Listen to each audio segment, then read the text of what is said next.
Ladies and gentlemen, welcome back once more for some FaceIt League action. Myself and, of course, Dexatron joining us here today. And, hey, got some more entertainment here in the NA Master Division. Extinction Zero versus Shikigami Midori going at it so far. Hey, you can't blame me. It's a name. A name's a name's a name. But either way, I'm excited to see both of these teams right here, especially Extinction Zero, who, up until this point, haven't actually played their first match until right here. Yeah, I mean, they come in this one here, like you just said, not having played their first match. Midori, on the other hand, well, they played their first match. They won it, currently sitting 1-0 here in early on in this FaceIt Masters season at the moment. But, I mean, if you're Extinction Zero, you have to come in feeling a little bit better about it. You know, you don't have that pressure that maybe Midori has to keep that perfect record going. Yeah, you want to start off good, but you're going up against another good team as well. Because, like you said, Midori is part of the Shikigami org. And that org always surprisingly brings out really good teams. Shikigami also, I believe, in the Masters tier as well. So at some point this season, we're going to see that org battle. Yeah, we really are, and luckily we kind of know like a majority of the schedule a decently far portion ahead of time too, so I'm happy to be able to get to that eventually and figure things. But of course, you got to focus on that first couple of matches because you really want to be able to set the pace and really give yourself some momentum to get forward on, because teams do have the opportunity to bounce back if you don't have the best of weeks. But obviously, Dex, we're going to look at those teams that come out on the other side of that first week being 2-0. You know, we physically have to look at them and realize, okay, everyone in this Masters tier, they are here for a very good reason. They have earned their way here. They have fought their way here. So the fact that they are here, the fact that they have wins, means a lot. Yeah, absolutely. And I mean, I was looking at Midori's schedule during that one. They played their first game against Dreamland, ended up winning that one 3-1, only dropping the third map of Midtown. Before finishing up that series on Runasapi, which is slowly becoming a lot of teams' favorite push map to go to here. I don't blame them. And that Dreamland team, a very strong team when I look at them there. You have Hanbei there, you have Proto, Talisman as well. Those are really good players. Pella's on Dreamland.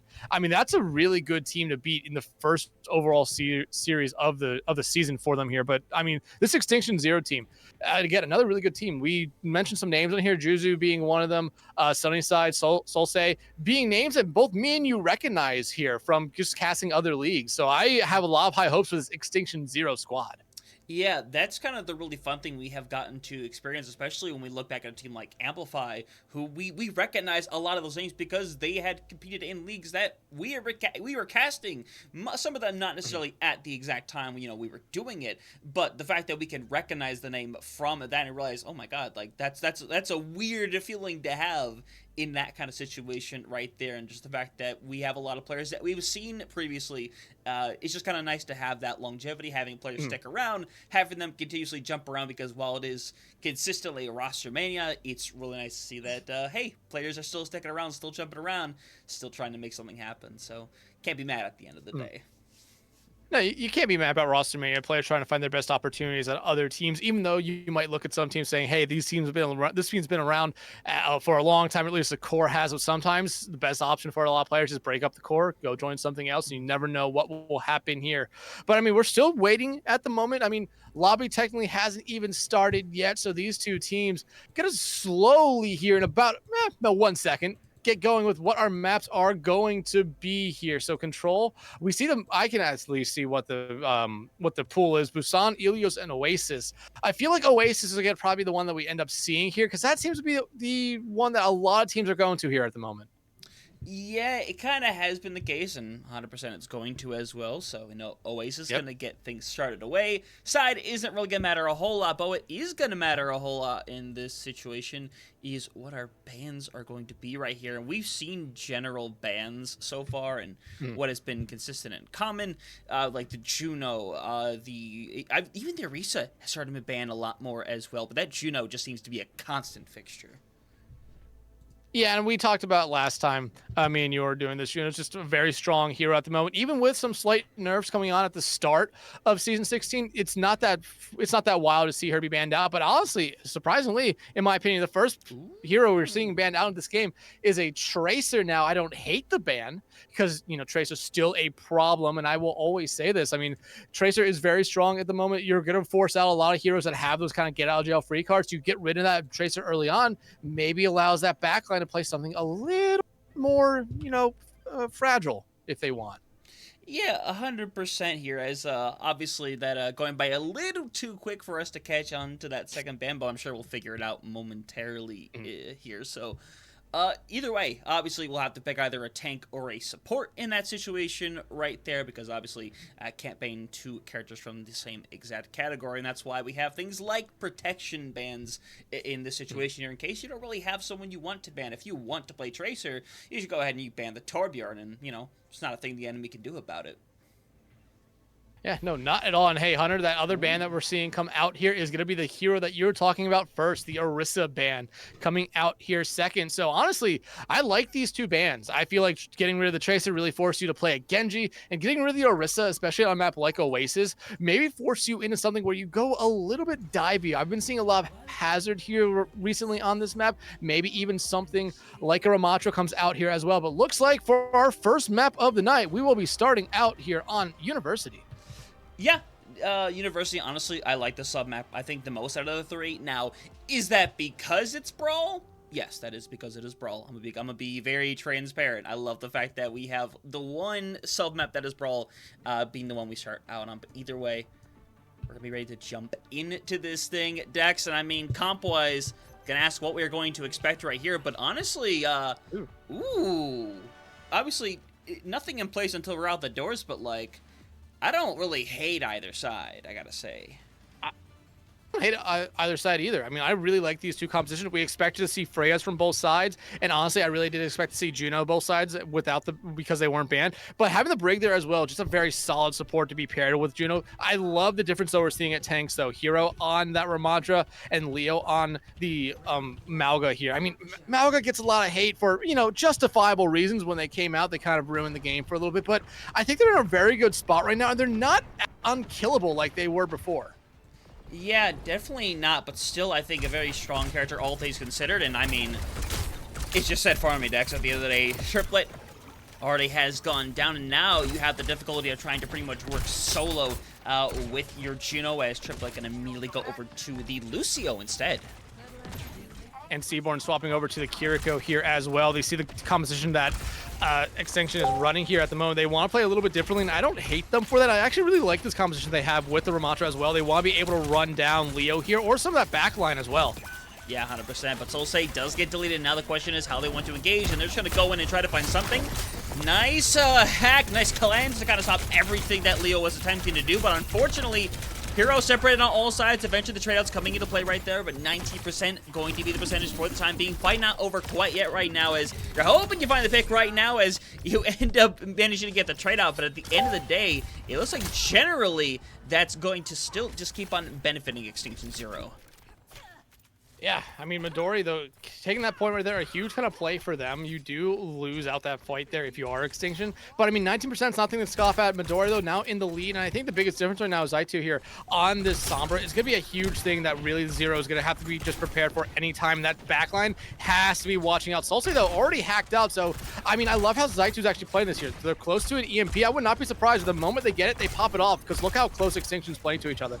I mean, yeah, 100% in the situation right here. So curious how it's going to go down on the sunny side. Goes with the bolo shot. Eventually doesn't do a whole lot as EMP does come out. It's going to catch on to a couple of members, and it's still trading out at the end of the day. So fight not completely over yet. But Dex, at this point, taking it back while you're still down your tank is going to be really difficult. Yeah, and you kind of see there, Extinction Zero kind of just playing slow, just trying to get angles a little bit, try to find that off kind of pick here, and with losing Sunnyside, and you have Leo just get back, it's a little bit of an unfortunate play right there. Yeah, and Leo just gets obliterated too, and unfortunately that's going to fall apart, so 65% and counting. Unfortunately for Solsei, it's going to be a little bit of a slightly prolonged death. Yeah, and I mean, just an early pickoff there kind of ruined that entire engagement. Sunnyside falling, Leo going in, and then you invest the orbital ray right there. If you're Mohiki, it's just not necessarily the right way you wanted to go with that engagement. Now you only have the rally, the blade, and I mean, there's a good chance that Leo doesn't even build up to a cage this round. Honestly, the possibility really does exist right here. The problem is you can't do a little prolonged fight in this scenario, and plus, you don't get the luxury of being able to sit around. You have to go and force touch point. And Hero can simply walk past and go in with this Annihilation and start running it down, or eventually just gonna try to pulverize whoever ends up touching the point right here. But here comes right out the gate Leo, already suffering a lot here. Is everyone gonna be pushed back right here? Someone's gotta eventually go for the touch right now. Leo has already gone down. Hero 2K, and is gonna get growing through him there, and the Annihilation is realistically gonna kill any chance that is left for them. There's a blade, but a beat there to respond, and then Dex, it is essentially over.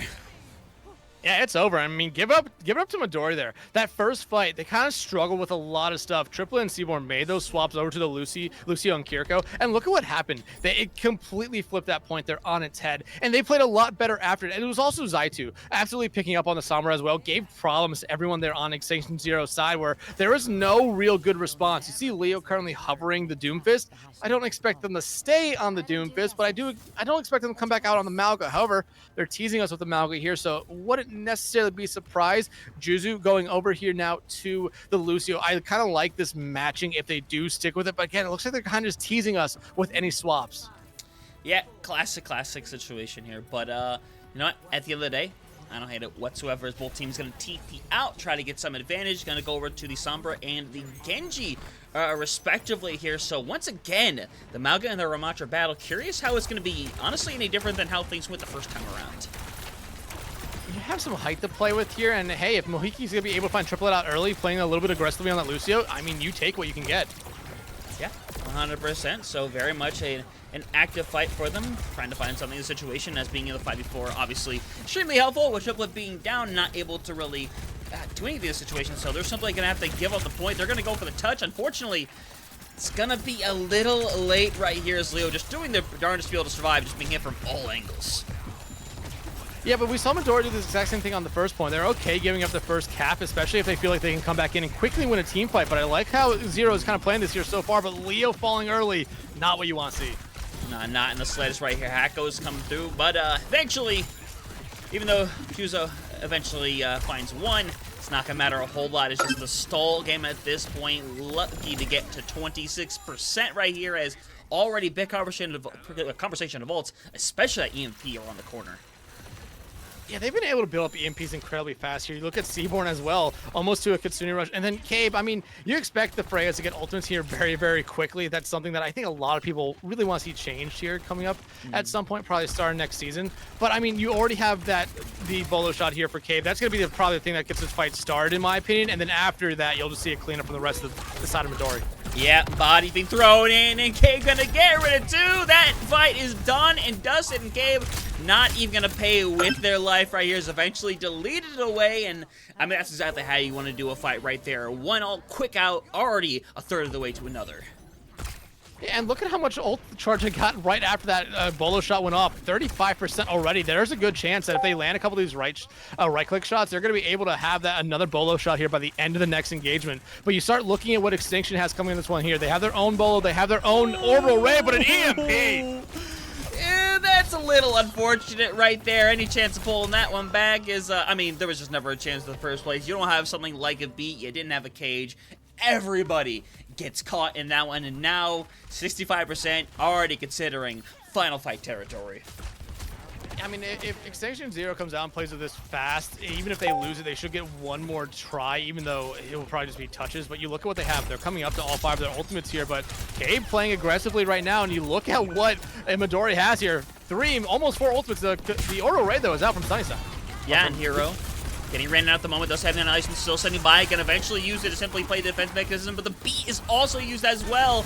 You see, pretty much everything being thrown at this point. Cabe somehow goes off the side right there. A little unfortunate right now. Annihilation needs to try to find a finish right here. Manages to find one, but a second would be really needed to try to close this map out right here. Now Leo just isn't going to be able to have the care right now.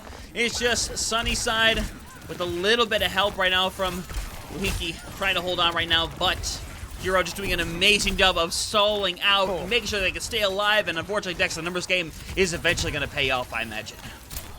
Yeah, I mean, you still have Juzu right here doing what they can to get those touches, but eventually Cade will take care of them. Leo coming back on the Doomfist, going to be denied at those spawn or at the point doors. And I mean, Midori, they start off very slow, losing that first fight on the first point, but then after that, I don't think they ever lost another team fight from there on out on this map. A good, actually a great first map for Midori. Yeah, it truly ends up being that in the situation right there. And hey, you know what?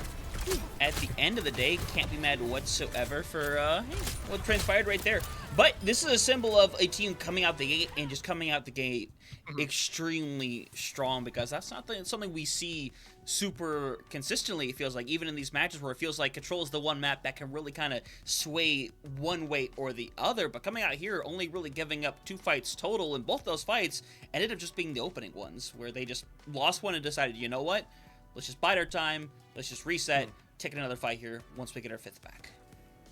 Yeah, and I'm looking at the stats right now for this game here. Cave and Hero only died 1 time. Seaborn never died at all. And I mean, they made that swap over there. I believe it was to the Kiriko on that first point. Never really looked back from it. Played incredibly smart, played incredibly safe, and was able to find a decent amount of kills as well. They went 18-0, got 23 assists to boot there. I'm just looking at how this Midori team kind of stacks up against the other side here, and I'm just looking at damages now. And I mean, you start looking at tank battles. Hero was almost able to get 2,000 more damage there in that round. On the Ramatra, when you're going up against the Malga, you normally see the Malga, because of those dual chain guns, find a lot more damage, but Midori did such a good job just getting Leo out of the picture early on in most fights that have put Extinction Zero so far behind the 8 ball. There wasn't necessarily enough they could do. I mean, yeah, that's essentially the case right here. So now things obviously going to get a bit interesting, as we got to just settle what's going on with our next map. We do know that we're going to go to Colosseo, and in fact, we do know that the first ban that has come through is Sombra, which I think in this situation right here, I think both are the correct options when it comes to Extinction Zero. I think you take it to one where you can kind of consistently run the brawl. You don't have to worry about the Sombra, so that way, if you do decide to go down the route of running the Malga again, it's not going to have as many threats. But the question still is, if the Malga is even worth doing in the situation, because even without the Sombra, I felt like it was kind of hit or miss on the value you were finding on it. Well, you have to remember the Orisa was banned out map 1, and that could have been something that really did affect Extinction Zero there. And we do see the second ban here heading into Colosseo will actually be Juno, so no Juno this map. And I think, in my opinion, that is the ban coming out from Midori. That's a great ban. You saw the Juno be played throughout the entirety of the first map there for Extinction Zero. It struggled to find a lot of value with the orbital rays, because a lot of times they were being thrown out into heavy ult investment fights, which means it kind of just gets lost in the sauce of everything that's out there at the moment. But heading into Colosseo here, I kind of expect to see the Orisa come back out, the Orisa to come out here for Extinction Zero. I think that's probably the tank they're going to be leaning towards. If not that, if it's the Malga again, it's going to be a little bit rough, even without the Sombra on the other side, just constantly hacking you or hacking your supports out. Yeah, 100%. Not having to worry about that is a great thing, but we've seen, especially in the past when Malga was like at peak form, the way a lot of teams ended up winning their fights, they threw in the Malga and the Juno ult and Dex. I mean, we've seen it. I've definitely have experienced it in very first case or, you know, first person scenarios. If that happens to you, you just don't have an option. Your option is to die. That is how powerful that combination can be right here. But to be fair, you know, having something like a Blade or Katsuna Rush can have some level of value to that as well. The question is whether or not they can utilize it as well, especially with Hero. Now it could be over on the Orisa to get things going. And you also have Junker Queen coming in here as well, and Leo on the other side sticking here with the Malga, which again I kind of have a little bit of questions about, but if it's what you want to run here, then I'm not going to argue with them. You see the Junker Queen coming out on the Tracer, which was again banned out first map here, so it definitely was Zaitu finding a lot of value with that Sombra, because Junker Queen was not in. I imagine that's probably their go-to Tracer player here for them. Yeah, I really imagine the situation right here. Kind of just expected the fact that, you know, hey, Tracer getting banned out. If you have someone who just specializes in that Tracer, maybe best to kind of let things sit on the side for the moment right here. But either way, both teams not able to make a whole lot of headway yet. Leo doing a really good job of kind of just hanging around, making sure there's always some kind of threat being present. Granting the supports to kind of just keep hanging around, make things happen right here. But Hero equally doing a great job. In fact, going to find the first elimination to get things rolling away right here. Going to get stomped down. Hero, though, starting to fall apart right there. As the SWAT going to be really suffering by the fact that Sunnyside has already gotten rid of 2.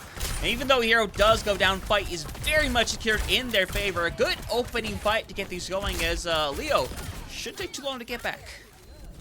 They should not, and I like what Hero's doing here. Getting off the Orisa here, going back over to the Ramatra. Worked out really great for them map 1. I expected it to work out great for them here map 2. Seaborn died for the first time, though, in that engagement. But they're on the BAP, which is something interesting to see here. They had that immortality field for a brief moment, but look how close they are to an Amp Matrix. That might absolutely open up a fight here for Midori. However, you look at Sunnyside, they have that bolo shot ready to go here, so that might be used to counter out that the Amp Matrix coming out from Seaborn here. Yeah, it really might be the situation right here. We see the bullet shot being used right now. Immortality Field going to keep them alive temporarily, but Gabe ends up getting rid of 2 in that situation right there. So fight still very much alive for them at the end of the day. It looks like that he is going to solve it. So 23 meters going to be the distance for now for Extinction Zero. Going to send it the other way as Gabe already halfway to another. I mean, we saw that map 1 where they were able to get up to 30% just after using the bolo shot on the second point. I mean, already halfway to the next one, not a big surprise. But again, it's Freya. You kind of expect them to build up ultimates very, very quickly here. You have a beat, though, if you're triplet. Juzu not gonna about to have theirs as well. So, I mean, 2 heavy beat fights about to come in here, but Leo's going to be the difference maker here, in my opinion. They have that cage online sooner than Hero has the Annihilation, and you also have Solsei's Blade coming up here. You could see a huge ult dump here from Extinction Zero. They have the lead and are starting to just set the cart back to neutral here at the moment, while Midori kind of just has to play around corners at the moment. Yeah, be gonna go in with some aggression right here. Gonna find his stomp, but it's gonna be sent the other way by Triplet right here. Cage fight around the corner, thinking of using it, is gonna pull a couple of bodies into this right here. Most importantly, Triplet in there as Solsei is getting away with the blade, helping get rid of 1. Gonna slice away with a second. Hoping to find a third right now, as unfortunately for Seaborn, nowhere left to run as progress being made, and should be able to get a pretty substantial addition here. Yeah, I mean, that was exactly kind of how I thought that fight would go. You lost Juzel very early in that fight, but they did get the beat off. However, that cage blade combo was huge. Junk Queen, though, finding Juzel out just as they get back into the engagement. It's painful, but Sunnyside evens the playing field. And the bolo shot. Yeah, blade online, though.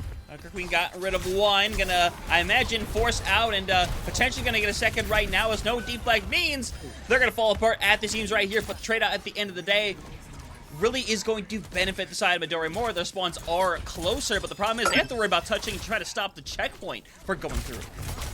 I mean, they should be able to do that and have the ultimates really to stop it completely. The Annihilation Cave has another bolo shot here in Seaborn's Amp Matrix, but I like what Extinction Geo did there. Just backed up. They knew they didn't have the ultimates really to go into that one here. You're down a couple members at the moment, so just regroup, because honestly, all you really need to do here is win 1 quick team fight, and then you'll definitely have those forward spawns here, but you have to make it through a lot of balls. But hey, you got rid of Triplet early. Yeah, you have right now. Cape hoping to find something in the situation right here. Finding a couple shots. Unfortunately, it's not doing a whole lot at the end of the day. Going to get burnt away as once again Extinction Zero going to keep moving, and with that should realistically be able to get the checkpoint. Yeah, especially if you send someone up like Leo, and it looks like exactly what Leo's going to do there. Just kind of make some space so they can guarantee these forward spawns here. Still, half the time bank left on the clock here, 5 minutes. There's the forward spawns coming in for Zero, and this is a much improved map for them here. I thought the Malgo was not going to work for Leo, but they've been doing a really, really good job, and I just don't think Midori's been ready for it. I love Leo going deep here. Yeah, but it is not gonna work out. They're gonna stay alive a little bit longer, actually, a little bit longer than I would have originally thought. But now the situation is, now you're the 4v4. You've lost out on the Genji within Yakubu right here, so still technically in your favor right now if you are Midori. The fact that you still have your Ramatra hanging around, the fact that you still have the ult just in case, as the bot is slowly getting stolen away, as the rest of Extinction Zero just still hanging around, but will die late, which means essentially nobody gets that close spawn except for maybe Muhiki and Solsei. Solsei and Leo all got them, but you already kind of see them just setting up back on that bridge, which is not the worst idea here. I mean, you're going to give up some space, which is exactly fine to them, but look at the ultimates you have coming up here. 3-4 ultimates all about to be on board here, but same thing could be said for Midori here, who honestly needs an ult fight to go their way, or this map is slowly going to start getting away from them. Yeah, this is where 50-50 Overwatch can work out really well right now. Is Blade ready to go? Beacon to be activated. Very nice slow by Triplet. Gotta try to find something in the situation, though. Solsei eventually gonna drop down, but trades out. Are coming through. Zerg Queen gonna be able to slash through Sunnyside. Gonna start bringing the advantage back over to Midori right now as the tank face-off of the century going down right now. Gonna be a nice stomp to try to get rid of Seaborn. Unfortunately, it's not gonna happen right here. So 35 meters and counting, but another fight definitely available here for Extinction Zero. And honestly, it's huge that they kept Seaborn alive there. If they would have fallen, that would have absolutely ended anything that Midori was going for. But keeping Hero alive is a little bit of a bigger thing right there. And you see him there, you're trying to get rid of him here, but Midori doing exactly what Extinction Zero did last time. Just kind of backing up. They know if they win another team fight here, they will have the space they need and the time to get those forward spawns here. Still 3.5 minutes, but you look at what both teams have here. Maliki starting off with their own Kitsune Rush. They want to play fast. Yeah, 100%. And there's the double investment right here, and Leo can invest as well. Unfortunately, the investment isn't going to do a ton at the end of the day. Going to be burnt away as things starting to get really unfortunate here. Is that as Sunnyside actually is going to find one on the way out at the very least within Cave, but again, checkpoint likely going to be reached there. There's a couple bodies around that could force, and with Leo there, honestly, they should be able to. Yeah, they're not going to be able to get the forward spawns here. Triplet needs to keep themselves alive, but Solsei, what an early pick. Yeah, and that pretty much stops any real momentum they had at this moment. The best they could do is try to get everybody out alive right here, but could see a stunt coming through. Nothing quite there in that situation, as everyone simply going to back out to stay alive for the time being, as Leo smells blood in the water, trying to get in there. Junker Queen gonna be the first one to really go down in this fight, I would say, right here, as unfortunately Hero not too far behind, and now Dex, that means that meterage is about to grow a lot more. Yeah, and the forward spawns back in control here for Extinction Zero, so they can take a fight here and absolutely just lose it and still get really, really good spawns. And 2 minutes, 20 seconds left on the clock. Not a lot of time here for Midori to really do anything, but you do have both your support ultimates not that far away from another bolo shot. You need to really win a dry fight here if you're Midori, because you have a long push ahead of you, and you still don't have the forward spawns. You really don't, and Matrix going to be used here as going with the Ultra Aggressor right now. Bullet Shot thrown in, going to get onto Seaborn in that situation, beat after the fact as well. Bullet Shot going to use very exclusively onto Leo. It's not really going to get rid of them. It will eventually help in doing so. It looks like eventually we see the fight back from Midori, but Blade coming through from Solsei needs to find at least one to find any approximate value. Unfortunately, doesn't really happen. So at the end of the day, 103 meters that were as tops, and everybody escapes safe and sound. Should be able to reset for a middle engagement pretty easily. Solsei needs to get out with their own lives here, or they're not going to have that middle game, or they're not going to be a part of that middle engagement. But I mean, if you are Extinction Zero, you're absolutely fine with how that fight went. You got rid of all three ultimates that Midori had here. Yeah, you're about to have Annihilation come up, but that's only it. Look at what you're about to have here. You have a beat. You're not that far away from Cage and Kitsune Rush. And Sunnyside, with how they've been playing, they're going to have a bolo shot here within the next 10 seconds. Yeah, really are in the situation right here as getting really close in the situation right here to try to make something happen. Hero right around the corner, has to use that emphasis horn to be able to stay alive right now, sitting at 94, getting to that 95. It's super imperative right now, especially with the beat being activated right here. Things becoming a bit of a threat at this point, Dex, right here, as you're going to see just hanging around. Eventually going to go in, Annihilation going to be used right here, but Leo, yeah, you might have trapped yourself in there, buddy. It's everybody getting low, but unfortunately, nobody's actually dropping, but eventually, looks like it's going to come to form, and Dex, oh boy, things not looking good on the bright side. A lot of ultimates coming up for the side of Midori. Yeah, I mean, you have ultimates coming up here, but you still have a long way to go. And Midori, the last time they were in this situation, they used all three the ultimates they had. They're about to have the same three ultimates here again. I think it's not necessarily going to be something that really leads to a lot here, but you do see Extinction Zero just giving up the card here. We're going to go into overtime no matter what, but if you are Midori, you need to find something here early on, because you look at what Extinction Zero has here. They don't really have anything early on. Solsei is close with their blade, so finding one pick just to get those forward spawns reset would be huge here for Midori. Oh, one gets taken now, so no beat for the fight either. Things could be ending here pretty quickly, though. We are going to see at least the forward spawns go away right here, but unfortunately, I mean, it's just becoming a bit difficult. They're trying to steal the cart away, but this might be a prolonged scenario right here, as Hero going to try to hang on. No Annihilation to their name. Eventually going to see the TP come through. At the end of the day, no retouches available. A victory beat on board here, as we're going to be able to tie up this series. Extinction Zero going to take away Coliseum. Yeah, and honestly, this was just a good map all around for Extinction Zero. One, they really need to bounce back from that performance back on Oasis, where, let's just be honest, it was not the best performance for Extinction Zero. What we talked about coming into this game, this is their first game in the season, so up until this point, all they've been doing is scrimming. Now they're actually going up against competition. They had to have that first map kind of not go their way. They learned a lot from it here, and honestly, I think one big thing that helped out Extinction Zero throughout the entirety of that map right there was the fact that Seaborn on the other side played that BAP. I had some questions about the BAP coming in once I saw them there. The amp matrix never really found a lot of value, and a lot of the times they're actually being countered out almost immediately when you saw that amplification matrix come out there from Seaborn. They eventually swapped back over to the Kiri late, but it was just a little too late in my opinion. But other than that, I mean, we saw everything we want to see from Extinction Zero there in that map. A nice bounce back map, and Hunter, we have ourselves a series now. Yeah, always have to say it when both teams have a map on their side right here, and this is normally where I would throw it over to the FaceIt screen and show y'all what's happening, but if you want a little preview, they're already done. They did the pick, they did the bans in less than 30 seconds. Both teams knew exactly what they wanted to the point where I didn't even see what either of them were. So Dex, we're going to play the lovely little game of let's sit here and wait till the lineups are finalized, and then we'll have the lovely information before our eyes. But either way, I mean, any theories at this point? Next, you might have some information I don't, but like, what are you thinking here? Well, I don't have any more information than you do here. I'm still looking at the stats from that last game, that last map right there. And another big thing, I talked about the big difference in tank between on map 1, tank on map 2. Even when we saw the Ramatra come back out there from Hero, it just didn't necessarily do enough for Midori. And again, I think it was kind of because that backline was not the same, that front line, the DPS line was not the same as well. It wasn't that same exact comp that Midori was running in map 2 there. But you have that summer back on this map if you want to play it. However, I do see it as Circuit Royale. And Hunter, am I going to be surprised with what the bans are here? Ramatra and Widowmaker. So honestly, I think Extinction Zero made a really, really great ban here, picking out that Ramatra, because the one other tank we saw from Midori was the Orisa, and they struggled is probably the best word to say for the one life that we saw it on, because Extinction Zero was playing really good. They were just waiting for all the cooldowns to go away, and then they burned down that Orisa incredibly quickly here. Widowmaker, though, yeah, you just don't want to be caught out early on here. But it does look like Zaitu still not going to be in this map here for Midori.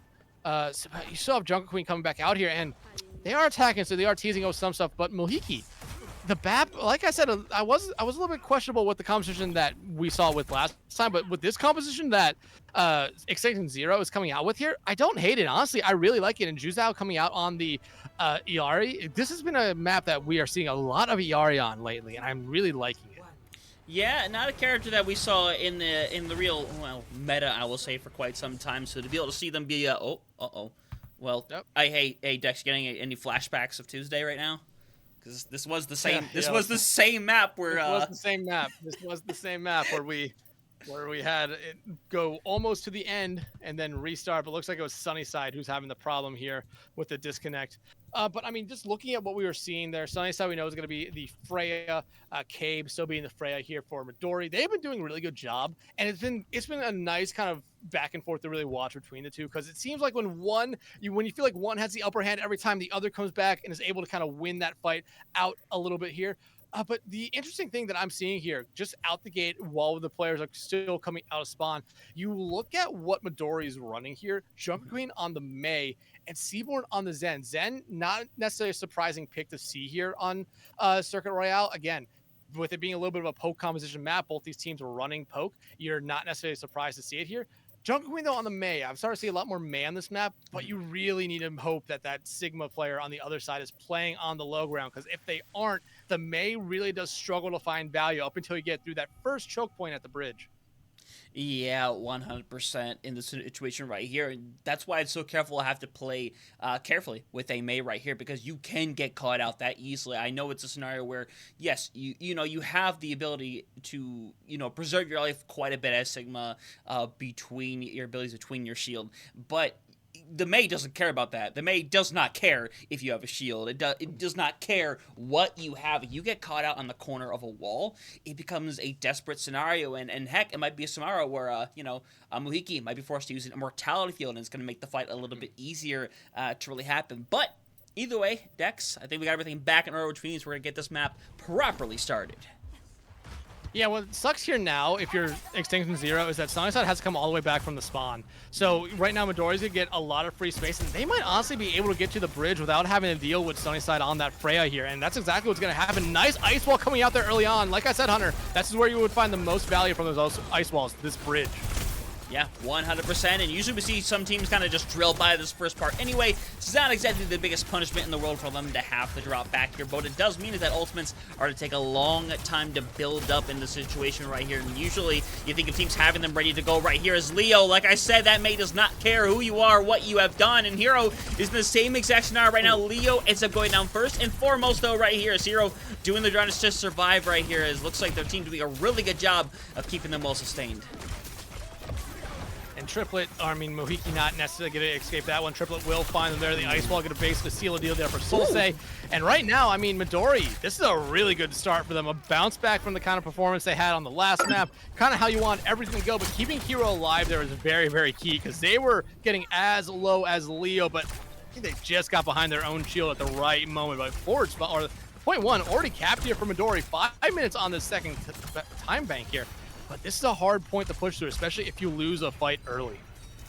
Yeah, it really is in that kind of situation like this. So curious how it's going to go down from here right now. Obviously, Solse about to coming online with this freeze right now, but Cabe has the response pretty immediately with that bolo shot, and Jungle Queen on their own freeze as well. Looks like that aggression is going to come from their side first and foremost. It's going to catch on to at least one member, but Leo still has all the sustain in the world to be able to keep them alive, and here going down first means this is not going to be a successful attack and going to burn both of your DPS ults. But to be fair, you make the 2-for-2 trade right here, and you're basically going into a 3-for-3 ult fight here on the next fight. Yeah, but what did I say? A lot of times it's very difficult to get up this second point push here, especially going uphill if you lose a fight pretty early on. Yeah, you're going to have some ultimates coming up here, but guess what? Extinction Zero is going to have the same ultimates, essentially. They have their Captive Sun, they have their Flux, they're going to have the Bolo, which is going to be a little bit bigger here, but Seaborn might be able to really counter out a lot of the stuff here that you see early on here. But the Flux coming out here from Hero. Yeah, they're trying to find something right now. It's going to force a lot to be used, and the Captive Sun's going to go away! No, you can't do this! This Seaborn gonna come through, not gonna be able to help Triplet out. Unfortunate scenario right here is Leo gonna get accretioned away, will simply be burnt down. The rest of the squad not gonna be too far behind as Mohiki just is gonna survive for a little while longer, but I'd be surprised if they didn't potentially just get tracked down in this corner. But hey, it looks like they'll be safe for the time being. They're going to be safe for the time being. Same thing with Sunnyside. Actually, Sunnyside's going to be the reason they stay alive. No one from Midori is necessarily going to push up with how good Sunnyside's been playing. And they know that Sunnyside has those bolo shots ready to go here. And that's going to be the only thing that kind of helps out Extinction Zero here early on. Mohiki's, though, not that far away from an Ant-Mage, which will actually absolutely come in clutch here for them. 100% win the situation right here. Hope to see if they're going to hit it right here. But I'm assuming much go for the solo. It doesn't work out, though. Unfortunate situation right there as could be entering very dangerous territory. I think 100% it's going to right now as Leo able to sustain a little while longer, but very much is in a 3v5. Needs to try to find one pick right now. Good sustainability. The Matrix is going to be used here as Muki is just sitting in a corner helplessly right now, surrounded, but he's getting a little bit of care right now. Free's going to be able to come online as somebody's caught up in it right here. You see Jungle Queen got frozen, but is still not down yet. Is about to have the freeze once again. Nobody wants to die here, but eventually somebody has to. Triplet going to be the case, and this defense somehow, some way ends up holding on. I mean, just good plays there from everyone like Extinction Zero, just playing very, very safe. Even though Jungle Queen was the only person that got frozen up by that blizzard, it was just the fact that honestly, you want to know what the big difference there was? It was Mohiki's and Matrix. Yeah, it was in a very awkward spot, but you saw everyone there for Midori kind of just play behind cover for the most part, waiting for that thing to go away, even though they were about 1 or 2 shots away from taking care of the majority of Extinction Zero there. They just didn't want to deal with maybe getting caught out early on here. Fluxo coming out from Leo, not really going to find anyone there as Jungle Queen just ice blocks himself. Yeah, unfortunate situation right here, and now Midori about to have all 5 ultimates right here. They're going to get pulled back in with the bolo shot into the freeze. Haven't seen that combination quite yet, but my god, is it effective. 3K on the line, 4 for Cave, as that will get them the second point unlocked, and be able to do so with about, what is that, like 315 in the bank. Let's see if you're right. Yeah, 315. Nice guess there. Good math, good math. But I mean, hey, Hey, it's a mini Czar ultimate for a reason right there. And nice ice wall coming out there from really both sides to stop any kind of pressure coming out from either side. But right now, Hero's in a little bit of a bad spot, but I like what Extinction Zero is doing here. Just going for that high ground, want to control it, and immediately coming down once you get rid of the biggest problem on the other side of Cave. Yeah, and it's where things are going to get very interesting because you can play with a mate in this area pretty effectively, honestly, but it's one of those situations where the spawns are so unbelievably close for Midori right here. If you overstep a little bit or get a little overzealous in what you're trying to do, it can end very badly as Hero inside the building, forced in, gonna get deleted. As Sunnyside, honestly, just having a bit of a game so far here as Dex, while we're waiting for the next fight, I mean, let's take a look at some of these stats and, oh, that's some damage on Hero and Cabe.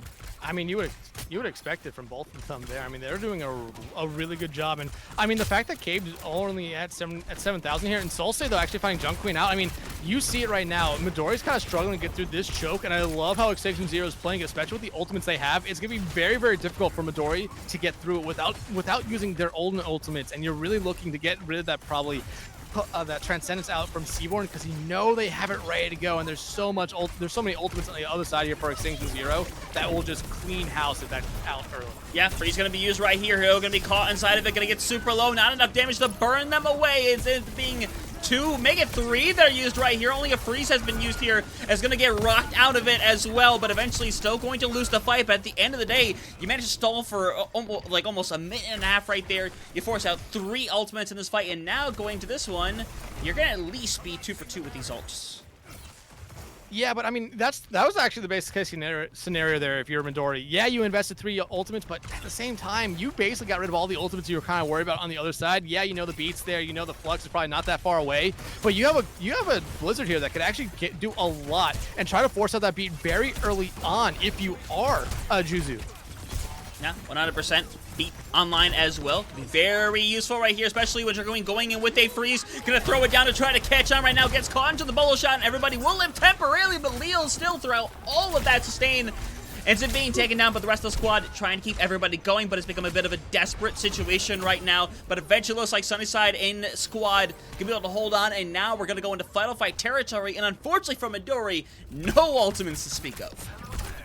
Yeah, none. They really need that last fight to go their way because that's going to be the only way they really complete this map here unless we see a total collapse from Extinction Zero. Because look at what they have. They're already starting off with the damage. I love this. You are basically forcing them in the final fight territory no matter what, with them just having to wait for this to go away. You have a flux and you're about to have the bolo shot like you said. Basically, they could just play for a stalling game right now if they want to.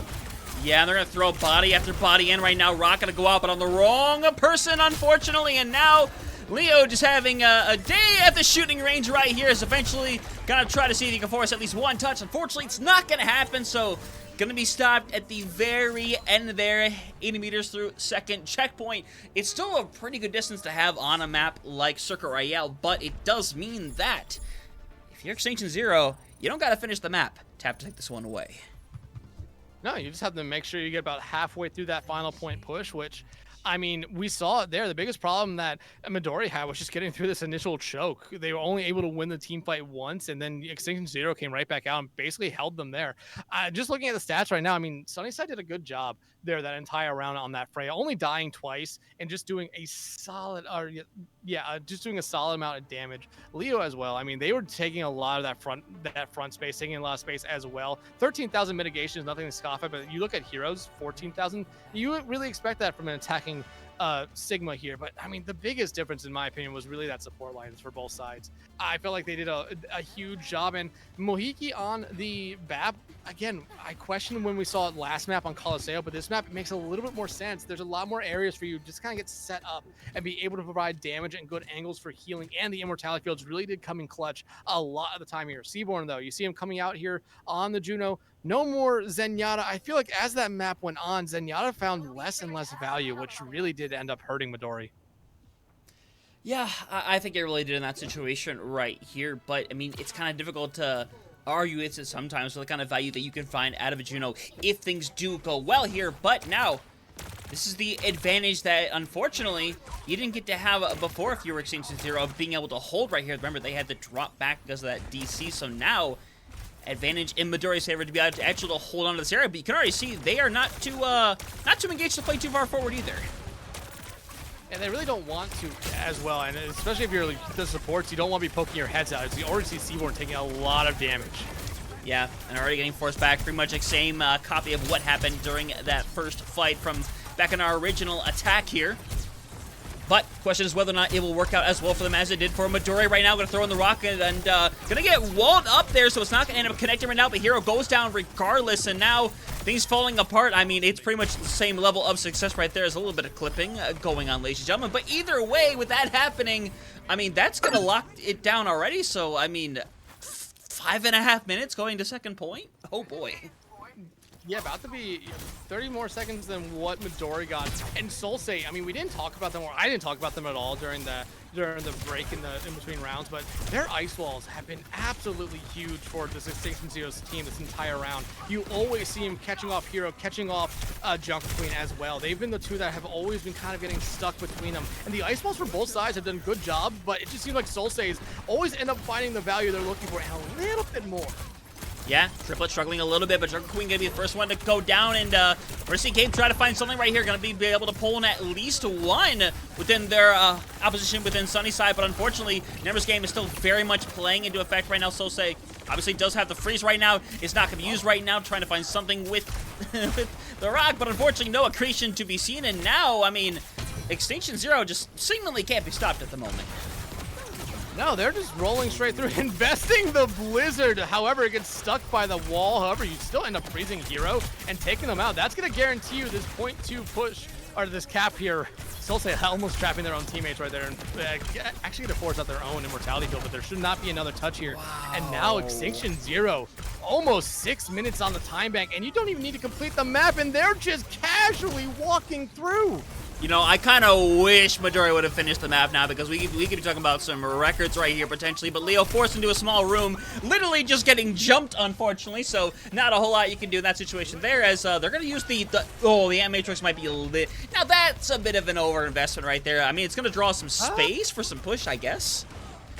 I don't hate it, because look, like you said, it draws some space, but that allows the rest of Extinction Zero to get back in here, not necessarily lose a lot of time or space. Ooh, and Sunnyside almost behind this side of the wall right now. Nothing on the bolo shot. Gotta catch on to a few members right now. Hero wants to try to get rid of at least one right here. Gonna trade out, but everyone low in the corner right now. Mahuki barely staying alive right now, and while they're getting a little bit of care, Hero is about to have an accretion on the board. It should realistically be able to finish off both Leo and Solsei, as the latter eventually has to fall over, right? Certainly. No? Certainly. Oh my goodness. So, give it up to... Oh my goodness! It's falling apart for Midori!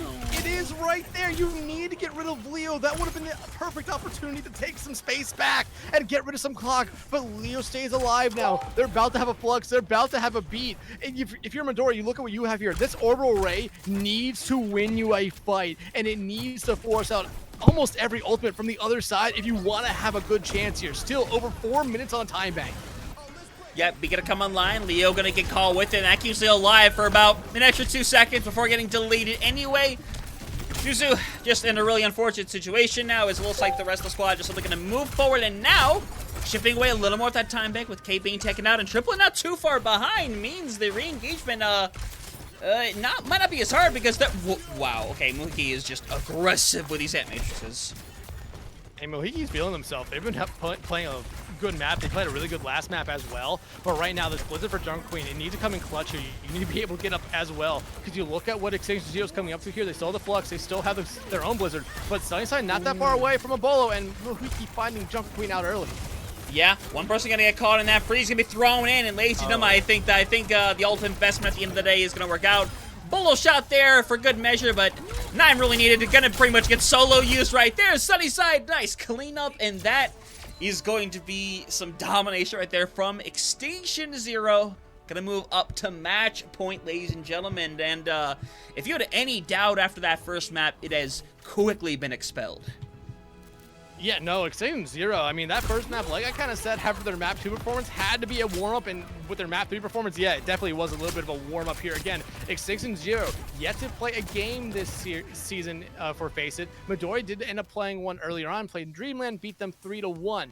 But I'm just looking at the stats here again, and I mean, I'm looking at the Freyas. They were basically kind of matching each other throughout that entire map. I believe Cabe ended up getting a little bit more damage there, but the thing I really wanted to look at was the supports. And that was a huge difference in my opinion here on that map. It's pretty even when I look at it here, but it's just the deaths. I'm gonna be staring at the deaths for the supports because I always say if your supports are gonna be able to keep themselves alive, there's a good chance they're keeping the rest of your team alive as well. And that was a big difference there. 18 combined, actually no, my bad, 20 combined deaths for the supports on the side of Midori, while you only had 12 on the side of Extinction 0. I mean, a really, really good job all around. Solsei, like I said, didn't get talked about enough on that May. I felt like their ice walls were pivotal, and towards the end of that map, we saw Mohiki absolutely get aggressive with a lot of their ult usage, but they were building up amp matrices pretty fast, and they were finding a lot of value with them as well. I mean, they did a really, really good job on that map.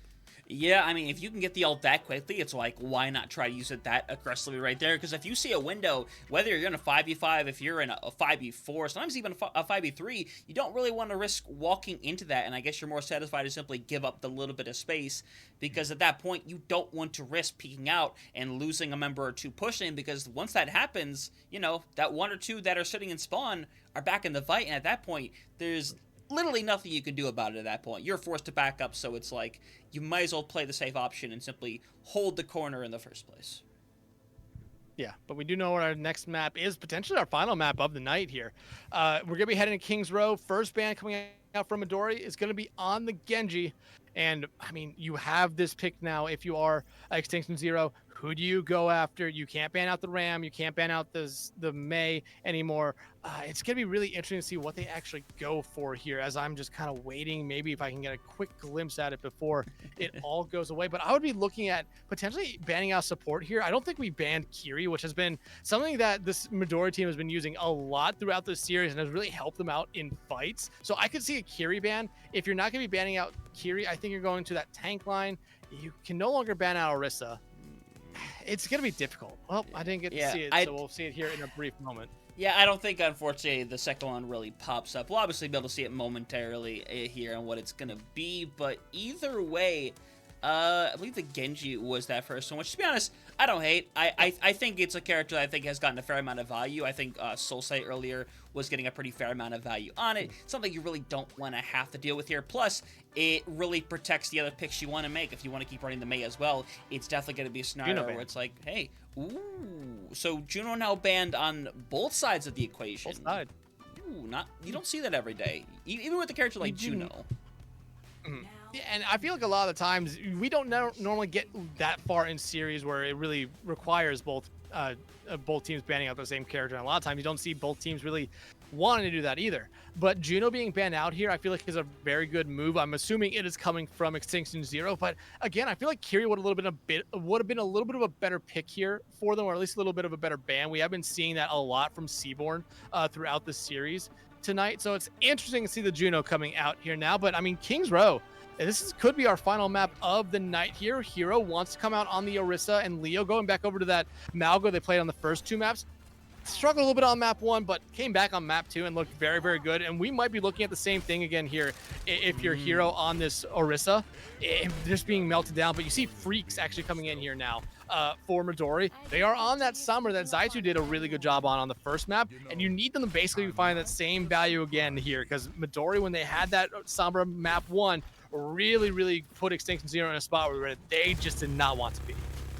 Yeah, exactly. But, hey, when it comes to a map like this, especially a mode like Hybrid, getting past that first point as fast as possible, it means a heck of a lot right here. So, obviously, want to get to as quick as possible, but someone like Leo, who's going to get a lot of support from that Kiriko, from that Lucio, and Sunnyside, who has been really consistent so far, kind of matching Cabe over on this Freya. Obviously, wants to find the success, but the question is now, with Sombra back into the mix, how much is Leo going to struggle keeping on this Malgo? I mean, I think they saw the Sombra there, so they know they're going to be around here, but Freak's getting taken down very low here right now. Solsei getting some help there from Juzu to keep themselves alive here, as both teams are kind of vying for space here. Leo, though, they have to use that charge just to get out of dodge there for a moment. Yeah, Freak's unfortunately going to get tracked down right here. Eventually, you see everybody start to careen in there. Unfortunately, it's not really going to work out. Sunnyside going to be able to get rid of 2 right there. Going to be able to carry right back up. So 45 seconds down. No progress made quite yet, but at the very least, not afraid to get aggressive. No, not at all. But I mean, again, this is a risk to pick if you're a hero here for Midori. I think you really only have one more try with it before you have to give it up and potentially go back over to the Ramatra here. But you look at Sunnyside, they have that bolo shot ready to go, and I would not be surprised if they try to use it here early on once you see an engagement break out, just to try to even the playing field, or hell, give their own team a huge advantage. Yeah, 100% right now, and you see Cabe is going to catch on to 1. Yuzo being taken out means no way to move towards that, but Bolo Shot going to pull people in. Triplet going to go down. Leo going to be forced into the corner right now, trying to drill away right now. Hero might have to use the ult just to stay alive a moment longer. Looks like it's eventually going to work out. Just 1 hanging on the point, eventually going to be taken down, and now realistically should be able to take the point capture from here, but obviously you want to try to keep all 3 members on. Yeah, and that's exactly what they're going to do here. You do see Extinction 0. They're going to get back close to the point, but they're not going to be able to get a touch here. They are going to be able to play at arches, though, which is something that we always talk about on this map, just being a really, really hard choke to get through. However, because of all the ultimates that Midori use, you're really banking on the beat and probably the EMP from Freaks to really get you through the choke point before Extinction 0 really has a chance to get set up. Yeah, 100% right here. And obviously Archway, a really important one fight-wise right here. Leo going to get hit with the Bolo Shot, going to get hacked out, getting super low. Eventually going to be drained away. Unfortunately, without the tank, this fight is really going to be next to impossible to win right here. And it's a scenario where you don't want to have to invest further if you're either side right here. Obviously, you simply want to escape right now if you're Extinction 0, and so far seem to be doing it successfully enough. Yeah, and they're just forcing back Extinction 0 here, which is a great thing if you are Midori, which after the last 2 maps, you're absolutely happy that you're able to get a little bit of an advantage here early on. But you look at Leo now, getting off the Malga, just going over to the Ramatra, which is something we haven't seen from him here tonight, but you look at the rest of Extinction 0, about to have 4 good ultimates here coming up in this engagement. Same thing, though, could be said for Midori, who's going to have 3. However, that EMP from Freaks could probably be the difference maker here if it lands. Well, land it does right here, and Juzo not able to get out the B right now, but Trippa going to send it down. Looks like that is going to be a bit of a death toll right there, so going to be capping, I imagine, eventually here with a little under 5 minutes, as Solsei going to be finished off by Cabe, and unfortunately for Sunnyside, oh boy, not going to be too far behind. Sunnyside not in a good spot right now, and they're trying to find the fastest way out. Freaks did give it to them right there. We're taking care of them. But, I mean, if you are Extinction 0, you probably had a good idea of what you really wanted to get out of that last fight there, and the EMP getting rid of Juzu early on was not how you want on that one to go. But you look at Midori here now. They have a Terror Surge, about to have another Bolo Shot, and that Kitsune Rush ready to go here from C4 might be enough here, but I love the Kitsune Rush from Muhiki here early. Yeah, but the B does nothing to help Leo. Leo just gets in with a Bolo Shot, and everybody turns. Unfortunate scenario, but gonna go in even deeper on this one. A cleanse can be able to help get Juzu out of there right now. Get a bit of a reset as Leo's gonna get back into the fight, as only ultimate really anywhere near on the board right now. Solsei with this pulse bomb. Everyone at least, what, 35% away. Yeah, but you're in a good spot right now. However, never mind. You're really not in a good spot. It goes right through the cleanse. That's so unfortunate. It was just finishing the animation too, and now it's pretty much on the back of Sunnyside here to make anything happen right here. Got to try to get somebody in this Bolo Shot, but might not have the opportunity to get it out there. Has to simply pull it, but doesn't pull the trigger at all. Dex, that ult is essentially meaningless. Leo's going to fall in now. It's just a stall game right here, and unfortunately, I don't think Sunnyside is going to make it out in time to really do anything. They're going to clear away 3 minutes and 22 seconds, a finish on King's Row, and Midori clearly not happy about how Secret Royale went. No, not at all. They're really not happy about Coliseo, how that one went either. I mean, they really struggled towards the back half of that map. They struggled. I mean, they were able to get pretty far in Circuit Royale, but they really struggled on the defensive side of things. Now, though, you have Freaks come in here, play that Sombra, which, again, we highlighted map 1, really did give Extinction 0 a lot of problems, but that was a different Sombra player. You see Freaks come in, and they basically picked up right where they left off from Zaitu as well, and that's something that's going to be very, very scary for them going into this defensive side or offensive side, where if Freaks comes back out on that Sombra, you're always going to have one person kind of just randomly shooting in a direction, maybe trying to find out where Freaks is. But here, coming out of the gate, you see that Sombra there. You see basically the same compositions for each side here. Sunnyside, though, they're going to probably get one shot on that Widowmaker, maybe come out for one life, and then they're going to go right back over to that Freya, because I just don't think you can necessarily play the Widowmaker for very, very long here. Yeah, unfortunately not. Widow does have that effectiveness. Unfortunately, obviously, it's really only used for these scenarios sometimes. But obviously, it doesn't work out all the time. But Dex, when it does work out, we put our hands to our faces, we sigh. But at the end of the day, it's impressive that not only you can hit the shot right out the gate, but that somebody would peek on a map like King's Row after all these years and seeing what happens when you peek your head to a Widowmaker.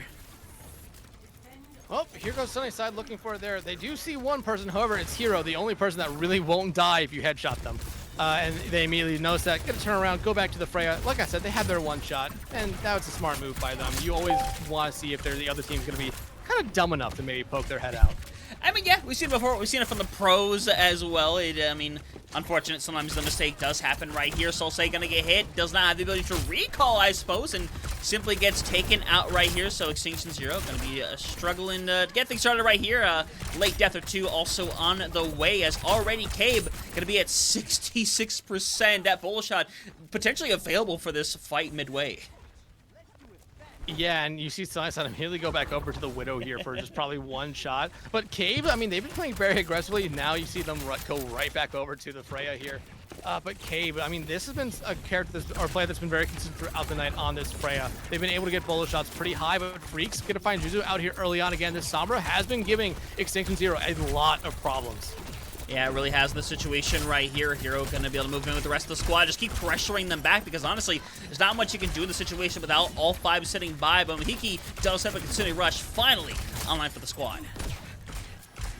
Yeah, but that's going to be a really tough thing to have going into this next engagement since you have really nothing else on your team here to really combo it with. But they're going to start off with it early. However, I feel like you look at it, Midori here, they have a lot of counters for it. They do, but now they have used both of those. You obviously have an EMP rolling the way. You don't want to have to use it if you don't have to. It Freaks goes down, so no EMP is going to be on the board right here. But we're going to see Hero invest with the Terror Surge, so back to a 44 as Leo pretty much left alone without any healers. A nice stick right there by Solsei. And with that right there, they might lose the fight. But if Solsei stays alive, I mean, a re-engagement is very possible. Well, they're going to be able to stay alive because they got taxied out there by Juzu, who does have their beat going in this next engagement, but the same thing could be said for Triplet. Freak still this EMP. That's going to be very, very key for them here. If they land onto a couple, 3-4 of them, it should be an easy team fight win here, but they only land on the Leo and it gets cleansed. That's such a waste at the end of the day. Beat gonna come out on both sides. Solsei gonna get hacked temporarily, but isn't gonna result in any kind of death whatsoever. Hero caught in a room you do not want to be in right here. Gonna play the merry-go-round for Leo, and Leo, you don't want to go that way, buddy. That's not the right direction. That's not the path to victory right here. But the trades are still going back and forth right now. Solsei still alive for their squad right here, hanging around. Eventually, Triplet gonna get taken care of, and Hero still hanging around. Makes it really difficult, but they're gonna have to back out, regroup, and give up at least a tick or two. Yeah, it's going to probably end up being 2 ticks here, and you're not necessarily mad about giving up 2 ticks. You look at Leo, though. They have the cage coming up here ready to go. Solsei's about not that far away from a pulse bomb, and Mohiki not that far away from another Kitsune Rush here. T1, though, going to have their Kitsune Rush here early on, and they're going to immediately pop it off. Yeah, and Privilege gonna go to try to find the solo kill, but Pulse Bomb gonna be thrown out again. He's gonna catch on Triplet. Unfortunately, the rest of the squad gonna fall apart at the seams, so it's the big investment, and it does not pay off. And now, oh boy, things getting very desperate here for Extinction Zero. Yeah, you have about 1, maybe 2 chances if you play fast here, but you only have that Kitsune Rush. When you look at the other side, yeah, the only thing they have is a Terror Surge, which, again, maybe not the best into a Kitsune Rush, but should be something that maybe, you know, gets that team bunched together that leaves it perfect for Cape to find a lot of value. 100%, and now potentially one fight away from opening up to a map 5, ladies and gentlemen. Leo gonna go in for the grounded pound. Unfortunately, not working out too well. Gonna get cleansed to keep them alive right now, but Freaks has managed to get rid of one, and now coming up on an EMP, but the EMP might not even be necessary. Down to a 3v2 as Freaks playing the back and forth right now, getting close, is gonna have it, but unfortunately it's not gonna matter a ton. His body's gonna try to make it back over right now. His Solsei gonna get taken care of right now, gonna have another touch by Juzu. Leo also hanging around, needs to try to find at least one body right now. His Triplet gonna use the beat to stay in a little while longer. Needs to try to stay alive right here as Hero comes back on the Mauga of all characters to get back up into the spine right here. Is Sunny gonna make it back, trying to find something with the bolo shot, pulling Hero into it, but the EMP is gonna clear bodies off the point. The beat gonna be the last source of survival, and Dex right here, they are going to the point one after another, trying their darndest to survive right here. Hero trying to burn them away, will eventually be able to do so here. Sunnyside being taken care of though. Means this is very much still into the works right here. Kitsune Rush though, forcing bodies around. Leo still hanging around, and ultimately, somehow, some way, they will work their way back into the fight, and Extinction Zero lives to fight another day here on King's Row. Yeah, and Extinction Zero, give them a lot of credit there. I thought they were down and dusted in this map, and I think you did as well at a certain point in that fight. But I mean, they just did everything right. They played all the heroes to get back and get touches. But the biggest thing is they were finding kills, and they had ultimates coming online when Midori just did not. Solsei has his pulse bomb ready to go, and you look at them here now. They're kind of sneaky in that backline. If they can find one here early on with that pulse bomb, it opens up a lot of free space for Extinction Zero just to start pushing through streets. Yeah, Sunnyside, rough scenario. Does get hit with the cleanse though, and they'll sustain pretty well after that kind of situation right there. As this is gonna get a little dangerous if the momentum kind of keeps carrying through right now. Because remember, if you want a chance to even win this map, you've got to finish with time. And Mohiki, rest of his Extinction squad gonna move forward full speed ahead. Though no one is moving the car at the moment, and Sunnyside dropping down, meaning unfortunately, nothing really gonna happen. Is Cave hanging around Freaks gonna be just being a menace in the backline right here. Is Leo gonna try to get out alive with the support duo? Unfortunately, not gonna get out with it completely intact. As a matter of fact, Juzu might not be too far behind. Looks like they will eventually get taken out by the shot on Sunnyside. They do find Freaks though, but that's probably the least significant character that you could take out right there. They're gonna be able to get back into a fight pretty quickly because of invisibility and the translocator. But right now, you look at the ultimates that Midori has coming up here. 4, 3 about to be online here for Extinction Zero. But if you are Midori, you are just you can use ultimates to try to force out ultimates from the other side and put Extinction Zero at a really, really bad spot. With how Hero's been playing the rest of this map, it's been giving Leo problems on this Mauga here, which has been something I did not expect to see. Yeah, and Hero gonna get rid of one right here. Leo might not be too far behind, while Solsei does manage to find a trade out right there. It's not gonna do a whole lot, especially from a Lucio, who's probably just gonna be back in the fight well before the next one starts. Yeah, and right now you see Freaks trying to chase Solsei down, but the Solsei's gonna be able to escape. However, you look at Midori, they have 2 ultimates. Zero, they have 2 as well. Leo, I mean, they can build up to a cage here very quickly, but that you're gonna go into overtime no matter what. Freaks! Ooh, just barely able to escape. Kitsune Rush, though, out from Seaboard. Yeah, gonna catch onto something right there. Unfortunately, nobody getting finished right now. B going to be used here as Triplet's going to have it to simply be aggressive back. Freaks has an EMP, though, potentially looking to end this thing right here, right now. Going to be thrown away right here. Eventually, someone's got to go and force a touch.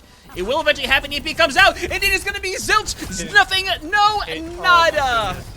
Oh, no. Oh, my goodness. We might be seeing a collapse here from Midori. This map should be over, but somehow Extinction Zero on their 3rd life here now this round. Granted, we're still going to see probably one more engagement before point 2, but you look at what Zero has here. Pulse Bomb, Kitsune Rush, Cage being the biggest thing. If you're Leo, I'm pushing up here, maybe using that cage just to make sure no one from Midori even gets close to this point. You're going to keep yourselves alive here. You won't have a lot of time heading into point 3, but that Kitsune Rush out here early from Muhiki.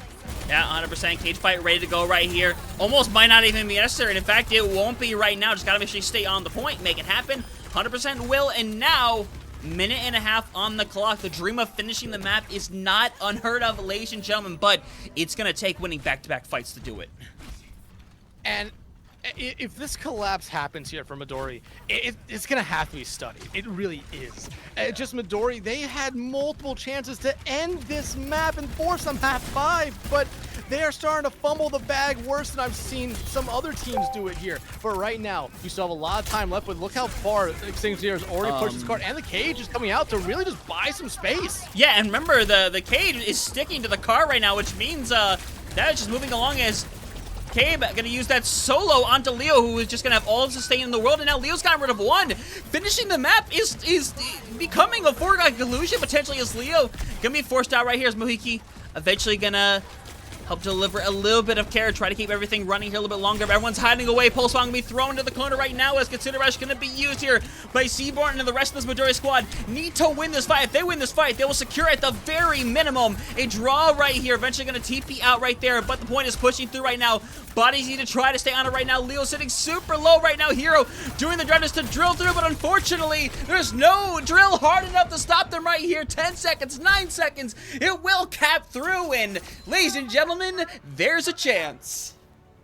And that was the worst case scenario right there for Midori. The fact that you weren't able to push that into overtime. You now give an Extinction Zero team that is riding the hottest heater I've ever seen. They should not be here. We should not still be in this map, but yet we are, because somehow, some way, whether it be incredible plays that we saw on map or point one, or whether it just be a huge mistake from that EMP just not hitting anybody on the point two push, it all fell apart there for Midori. But now you give Extinction Zero a minute to cap to get whatever they can on this first point. I could see a full cap here from them, and both teams, I mean, they're going to be at level 3. They're going to have all the major and minor perks here. What is Hero? Okay, Hero was teasing us with the Diva pick here, but I imagine that was just to pick perks and then swap it back over to the Orisa here. I don't hate it, but right now, I mean, I talked about how important Freaks was for Midori on that offensive round they had where they got that incredible time bank. That defensive round, though, I mean, I highlighted the EMP that they had on that second point that kind of really hurt them. The fact that I'm hitting nobody.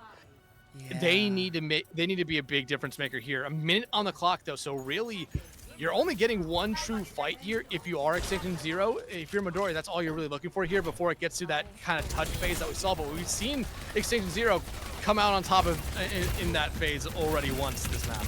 Yeah, already, and 413 obviously going to be a lot to deal with right now as a defender when you eventually get to that point, but obviously you need to try to at least take away this first point if you want any chance in the world right here, but you're pretty much talking about one fight territory. You go for a trade out right here. Remember, the trades for the attackers are going to be quite a bit closer right here, so they can kind of just wait out and heal out for now. But honestly, I think if you're Extinction Zero, you need to take this advantage here. You got rid of Seaborn. That's their main healer on the other side. Yep. And now, one tick at the very minimum going to go through right here. Hero just kind of has to play around a little bit, wait for the right opportunity to come through right here. Unfortunately, Sunnyside gets overzealous and pushes in. 2 ticks come online right here, but Mohiki now in a bunch of trouble. Freaks there to help clear things out, and now that overzealousness might be the thing that cost them right here, and unfortunately, while overtime is activated, it's only a retouch here from Solsa right now. He needs to get one more at the minimum to make this happen. Has gotten one, is trying to come back right here. Unfortunately, nothing there, so while it is technically possible, Dex, it'll take the whole of a lifetime. It will absolutely take the whole of a lifetime. But here's the thing. You got 2 ticks. You got over 2 ticks. Yeah. You have a win condition here. Yeah, 4 minutes, 13 seconds is more time than what you get starting this map. But you have a win condition here if you are Extinction Zero, which is something I did not expect to be saying about halfway through their second point push. But right now, I mean, you're pulling up the stats here, and it definitely does show a little bit of a one-side of affair at some areas. You look at it here. I mean, Hero compared to Leo, the biggest one, Hero has only died 6 times. Leo's died more than double.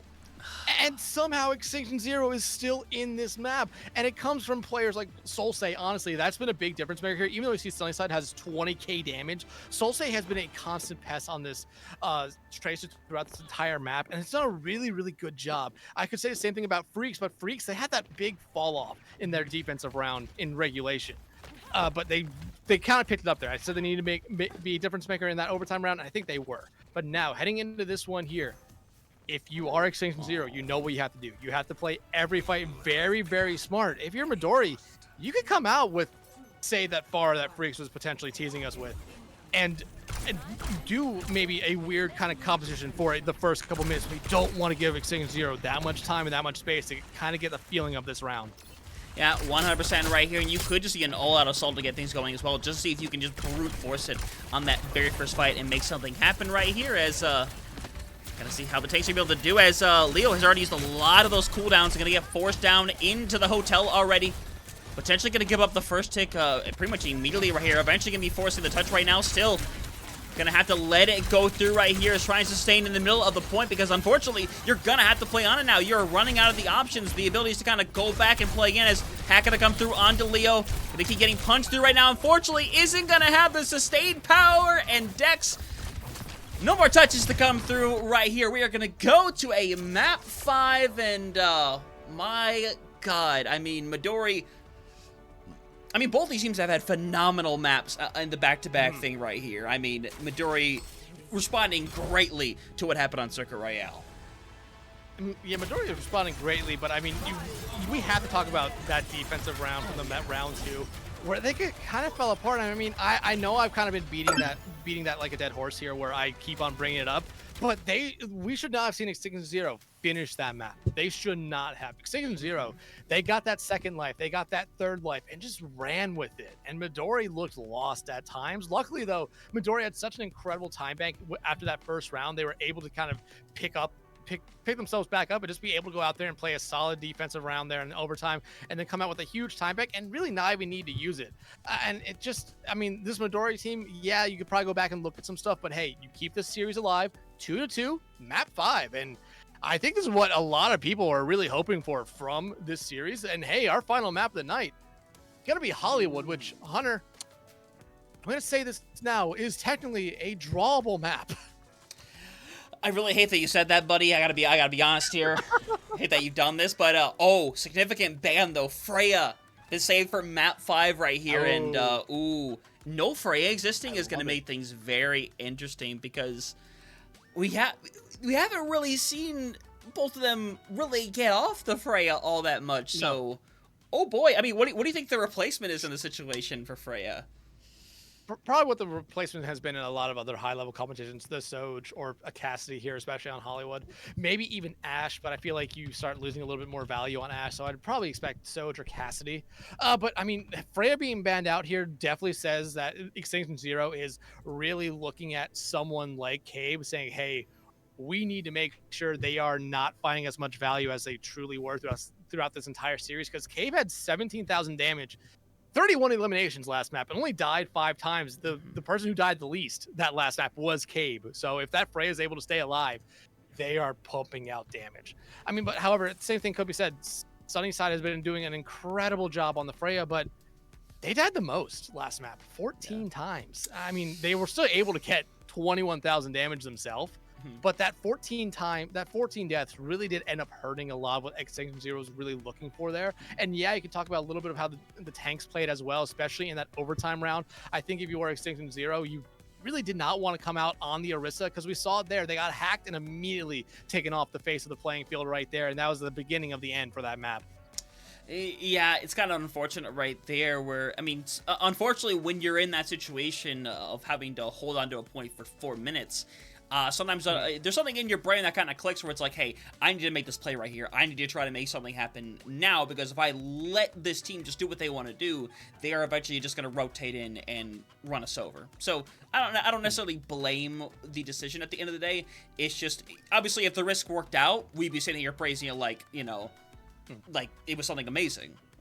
But obviously, fortunately, wasn't quite the case. But being map 5 now, the pressure is very much on the situation right here. Both teams clearly proving on maps like these that they can do amazing things. But at this point, we saw the battle of the brawl, we saw the battle of the poke. Now, Dex, very likely going to be the battle of the dive, which we haven't really seen glimpses of since looking back all the way at Oasis.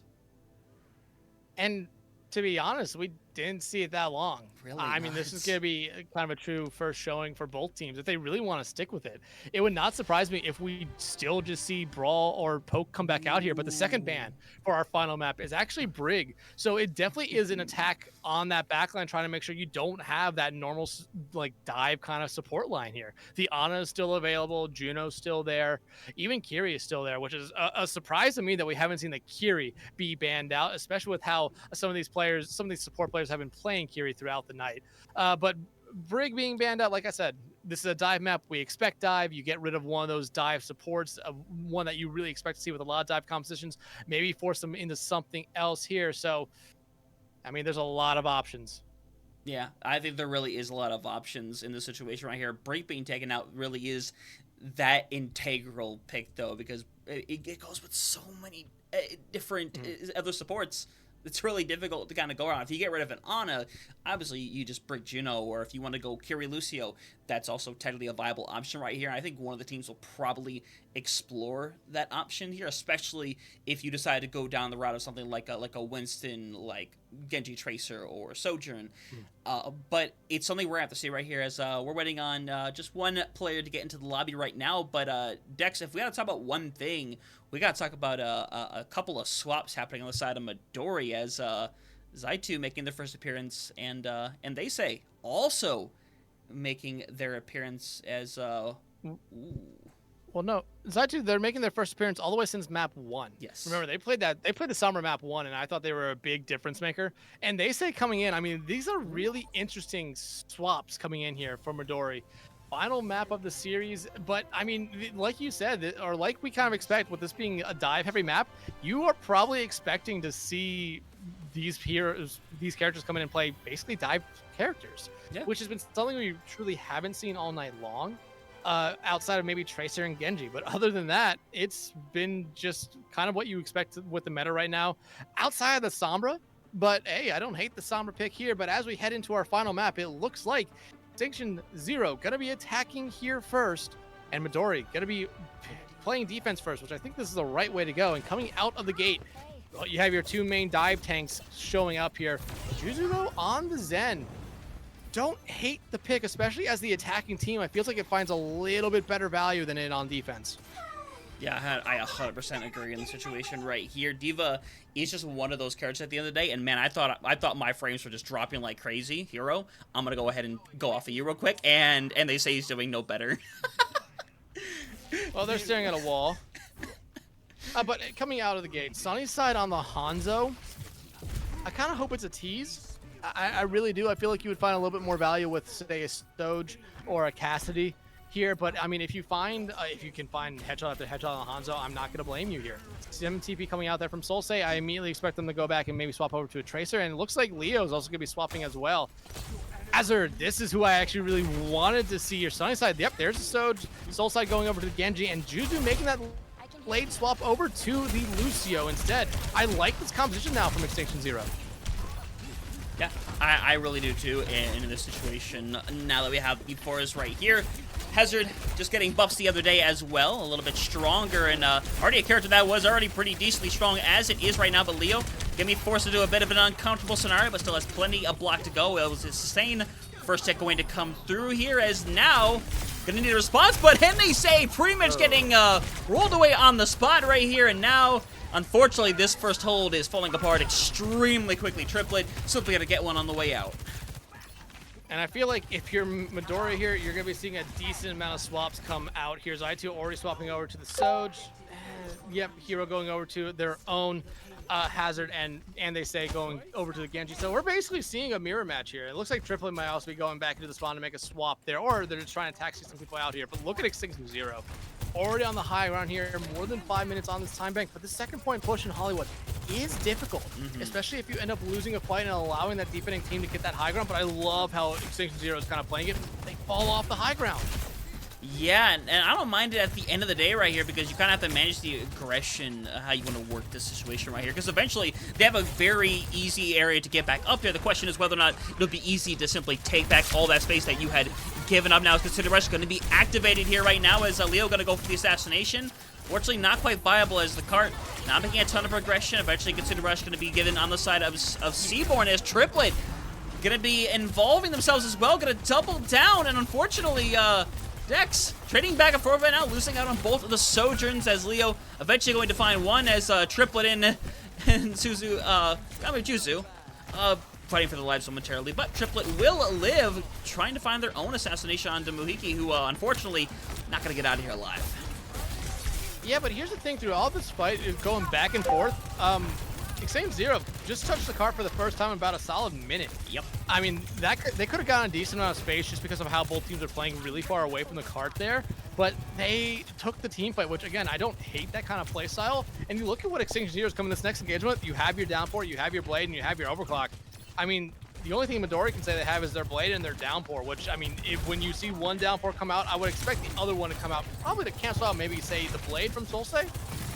Yeah, I would agree in that situation right here, as ult being thrown around right now like crazy, as in they say, trying to find something, and looks like they eventually will get a bit of help at the end of the day. Here they're going down, makes it difficult, and now it looks like it was decided a minute ago, but now responding back is Juzu, who has 2, and Leo gonna help finish things around, and my God, you love to see it as they'll move forward right here, and man, at the end of the day, big investment at the end of the day, very much paying off for this Extinction squad, I mean, who is, hey, you know, finally getting some more progress. Yeah, 3 minutes on the time bank, still a lot of time left to go. You still have the blade. If your Solsei, Zai2 has their own overclock, so those are 2 big ultimates with Triplet. Having this beat ready to go before Juzu might be a difference maker here as well, but the beat's gonna come online at about the same time here, so I would expect once you see one ultimate pop, you're gonna see that beat pop as well. Yeah, beat is, yeah, just not gonna get used at this point. Didn't even get either of them online quite yet, as, Zai2 gonna help finish things around right here. Love to see it at the end of the day, as they'll be able to get a nice hold here, but still 2.5 minutes as Zai2 is considering the swap, I'm guessing. I mean, wouldn't surprise me if they do, but the Tracer, which I don't hate, they want to just be a little bit in that. I think the swap here, they want to get in that backline a little bit more, just kind of have it be a little bit of a pest in that back, just somewhere, whether it be on the Leo, whether it be on someone like Juzu and Mohiki. But Kitsune Rush coming out here from 1, I would not be surprised if Mohiki gets rid of their Kitsune Rush here early as well. Yeah, everything being used here. Solsei gonna get pushed back on that. Still has a dash ready to go right here, but unfortunately doesn't really have anybody to use it at the end of the day. But Solsei, with a little bit of help from Sunnyside, gonna get rid of him, they say. So Dorgas are opening up, and unfortunately gonna be trading out one of their own DPS to do it right here. Unfortunately, it's just gonna fall apart at the seams. Not gonna be something you can really pull back from, as Leo, at the very least, is gonna get their ult on the table, but is gonna have to potentially die a slow death here. Yeah, I mean, no, they're gonna be able to escape. That leap is going to be able to get them out here, so they're not going to die, which is a huge thing here, actually, for Extinction 0. But you look at the time bank now. Remember, they had over 5 minutes. Yeah. It's now down to 90 seconds. You have the downpours ready for both sides here. Leo's going to have it a little bit earlier, so if you want to play fast, you maybe pop it off here early on before Hero and Endese can get up to theirs. And hey, finding Zai2 out early, absolutely what you need to do there. That Tracer just, like I said, just need to get in that backline to cause a lot of damage. Yeah, and trying to find something with the hazard all right there. It's going to be bring on the other side right there. Couple of bodies being caught right on Sunny side. No level of escape here. Blade going to be thrown in. Blades are just not finding a ton today, unfortunately. As going to be swiping into the air right now, trying to find something to dig the Blade into. But unfortunately, just nothing really on the board right now, as Pulse Bomb online for Zai2. Potentially throwing it on to Leo here. If they can connect, Leo almost certainly could fall right here, but honestly, Pulse Bomb not even gonna be necessary. Slight stagger, you know, 45 seconds on the clock, and Extinction, I mean, they have struggled for the past few minutes to get anywhere with this cart. Yeah, and this point to push, like I said, very, very difficult. But you look at what Extinction is coming up to here. They have their overclock, they have a beat. That's what they're going to probably be able to get up into in this engagement, but you look at what Midori has. Pulse Bomb, beat, and their own Kitsune Rush. So I think right now Midori has a slight advantage, but if you find someone, if you lose someone early, but you're not, it's Sunnyside going to be falling early. And potentially the worst person that could have fallen down early as well. The one person who added ult around the table right here, but things are still trading back and forth right now.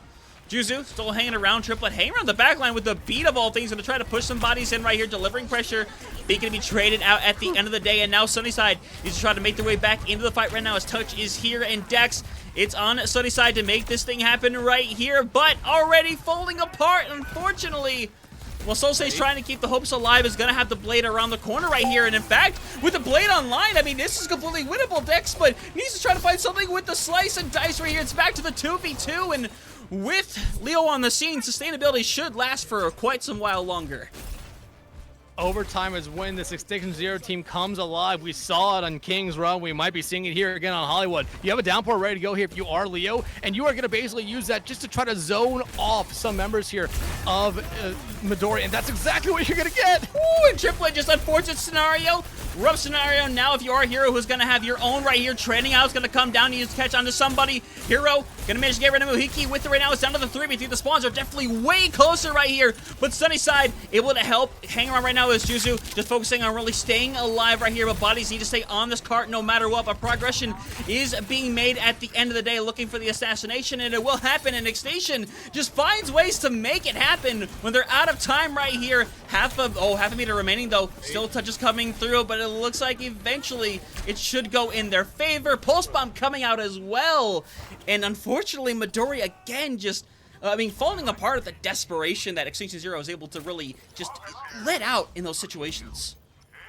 Oh man, and again, Midori, you're gonna be looking back at this series, win or lose here, just at how they kind of play these final fights here on the time bank. It's very, very low because somehow, some way, Extinction is able just to find that gear that really carries them over the edge. Leo now swapping over to the Malga. I actually like this swap here very late, and Hero going over to the Ramantra. Again, I like these two swaps here. This has been a pretty even battle throughout this series here tonight with these two tanks, but right now you're looking at that DPS line. Zaitu back out on the Sombra. They were a problem map 1. You want them to be a problem here again if you're Midori. Yeah, Blade coming through, has already gotten rid of one, gonna make it potentially a second right here, gonna get hit with the deep fight right here, and finally a Blade that has found value. It is a unicorn, ladies and gentlemen, of 3K for And They Say, and we're once again talking about Final Fight territory, but honestly, Final Fight territory doesn't really exist when you're a squad like Extinction Zero. No, but here's the thing. If you are Midori, you're absolutely happy about how that engagement went. One ultimate use there, and you won the fight off it, especially with it being a Blade, where that has been a struggle for both sides here, this map here. You have both your support ultimates ready to go here. If you are Midori, that should really carry you this fight, and you should be able to hold. Yeah, now they're going forward. Jusu is going to have to beat online. It's going to be able to come out online right now, and they say suffering momentarily, but B can be traded back pretty much immediately right here as overtime has begun to tick through. Leo, though, has been taken down first and foremost, but we are trading back and forth. Still very much anybody's game at this point, but Solse helping things out right here as, again, no team wants to simply go down the situation, but if your name is Hero, you're pretty much putting your foot in the ground and saying, nah, things are cooked. We're done right here, right now, and, barring a miracle from Leo here, this is going to be the distance, 42 meters into second point, and that means, Dex, we are going to decide a winner of this match here within this next round. Absolutely. Oh my goodness. Again, though, like, we should not have seen Extinction Zero get this far. We should not have. They should have been held some point on the point 2 push. But they find ways to extend rounds. They find ways to give themselves more chances. And you look at the stats here. I mean, you look at the deaths. It really should not have been that much for Extinction. They were kind of lagging behind in everything. I mean, you look at the battle of the tanks with Leo and Hero here.